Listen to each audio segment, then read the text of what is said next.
Selamat datang kembali di saluran kami. Hari ini kita akan menyelami kedalaman sejarah salah satu situs warisan dunia paling ikonik di Indonesia, Candi Prambanan. Kita tidak hanya akan mengagumi kemegahannya, tetapi juga menelusuri kisah di balik layar yang penuh perjuangan, penjarahan, hingga misteri mistis dan arkeologis yang menyelimutinya, yakni riwayat panjang pemugaran Candi Prambanan. Dibangun sekitar abad ke-8 atau ke-9 pada masa kejayaan Kerajaan Mataram kuno. Prambanan didedikasikan untuk Trimurti, Brahma, Wisnu, dan Siwa.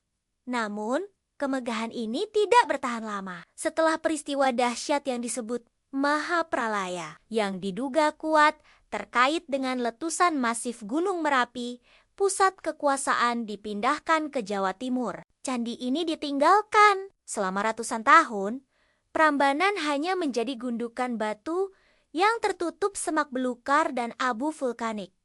Perlahan-lahan hilang dari ingatan kolektif. Titik balik terjadi pada tahun 1733, ketika seorang anggota Verenigde Oostindische Company atau VOC, melaporkan penemuan reruntuhan batu monumental yang tersembunyi. Saat itu, yang ia saksikan bukanlah kompleks candi yang utuh, melainkan tumpukan puing. Sebuah akibat nyata dari kombinasi gempa bumi dan erupsi Merapi yang menghancurkan struktur ini menjadi jutaan kepingan.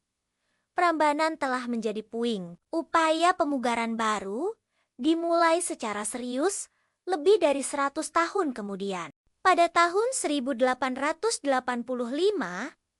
Jan Willem I. Jerman bersama komunitas penggiat sejarah memulai pembersihan lahan dari pasir dan semak. Upaya ini kemudian dilanjutkan pada awal abad ke-20 oleh Theodor van Erp, seorang tokoh yang juga terlibat dalam Komisi Borobudur. Fase pemugaran yang lebih intensif dimulai antara tahun 1918 hingga ke 1930, namun proses ini tidak luput dari kritik, terutama antara tahun 1924 sampai 1928, di mana para ahli menganggap pemugaran terlalu mementingkan aspek estetika dan daya tarik pariwisata, mengabaikan kaidah arkeologi yang ketat tentang keaslian dan rekonstruksi. Perjalanan pemugaran Prambanan adalah kisah tentang ketahanan menghadapi tantangan global. Proses ini sempat terhenti drastis akibat depresi ekonomi global yang dikenal sebagai Malaisa pada tahun 1933 dan kemudian terhenti kembali oleh pendudukan militer Jepang pada tahun ke-1942. Barulah setelah kemerdekaan Indonesia. Dengan dedikasi yang tak tergoyahkan, pemugaran besar ini secara resmi diselesaikan sekitar tahun 1953 hingga ke 1954. Namun, periode antara penemuan dan pemugaran penuh adalah masa yang suram, dikenal sebagai era penjarahan. Selama hampir 200 tahun, batu-batu candi dicuri secara masif. Tujuan penjarahan ini beragam. Pejabat kolonial mengambil arca dan relief sebagai koleksi pribadi, souvenir, atau hiasan rumah. Lebih parah lagi, batu candi yang terkenal kuat dan tahan lama digunakan secara brutal sebagai bahan konstruksi untuk membangun pabrik gula, jembatan, dan bahkan jalan kereta api yang melintasi Jawa. Batu-batu tertentu atau bahkan artefak yang dianggap memiliki kekuatan dicuri oleh praktisi supranatural untuk dijadikan jimat. Pesugihan atau benda pusaka memperkuat narasi mistis di seputar kompleks ini. Penelitian dan ekskavasi juga mengungkap anomali yang mengejutkan. Selama proses pemugaran, ditemukan banyak kerangka manusia dan hewan di area candi. Temuan ini memicu spekulasi serius mengenai praktik aliran Tantrayana Bhairawa, sebuah sekte yang dikenal menggunakan tumbal darah, baik manusia maupun hewan, sebagai bagian dari ritual ekstrem untuk mencapai kesempurnaan spiritual. Selain itu, di bawah ruang utama Candi Siwa ditemukan peripih atau kotak persembahan yang berisi tulang hewan, biji-bijian, dan lempengan emas, menandakan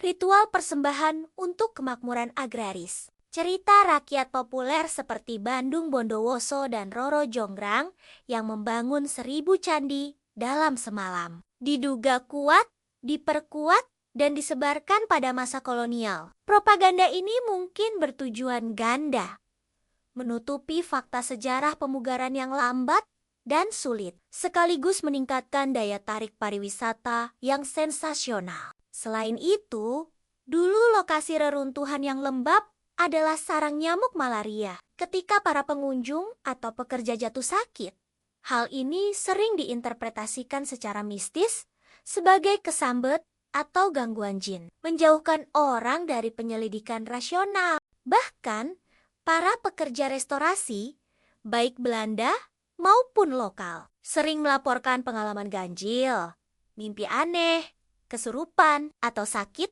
mendadak selama proses pemugaran, memperkuat aura angker Prambanan. Pada akhirnya, Prambanan tidak hanya menyimpan reruntuhan dan sejarah yang gelap. Ia adalah situs suci yang memancarkan energi spiritual besar, berpusat pada konsep Trimurti. Bahkan hingga hari ini, banyak yang meyakini Prambanan menyimpan rahasia metafisika, dianggap sebagai gerbang antar dimensi, di mana resonansi energi diyakini meningkat pada waktu-waktu tertentu, seperti Malam Satu Suro atau Jumat Kliwon. Riwayat pemugaran Candi Prambanan adalah epik tentang kebangkitan kembali. Dari tumpukan puing yang dijarah dan diselimuti mitos, ia dipulihkan menjadi simbol keagungan Hindu di Indonesia. Kisahnya mengajarkan kita bahwa di balik setiap batu yang berdiri tegak,